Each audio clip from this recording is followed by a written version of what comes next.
होलिका दहन के दिने सब तीसी या जौ ले जाला और हल्का सा जला के अपने अपने घरे उठा ले वाला।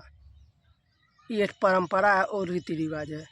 बात सही है, परंपरा और रीति रिवाज है, लेकिन हम ही जानना चाहते हैं ये परंपरा नहीं है कि तीसिया जौआ अपने घर का बोल है। मैंने बतावा जे मर बोले बा करे में से चुरा के ले जा आ तीसिया जब भूज के घरे ले बा तो तुहके फल मिली। बता आज जौन चोरिया कैले रहा ओकर पपुआ नहीं लगी। मैंने बतावा हम बोले हैं हमें सब नोची नोची ले गई ना आ जला जला के अपने घरे उठा ले ना।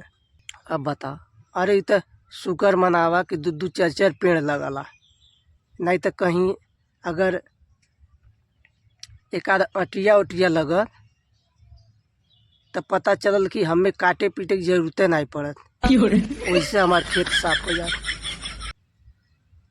अपने लोग नहीं बोई हैं, खाली दूसरे में से पई हैं तो नोच के ले जाई हैं आ भूज के घरे उठा ले आई हैं। तीसी जो भूजले के अभी न बन के पता नहीं लाभ मिली कि चोरौले के हानि मिली।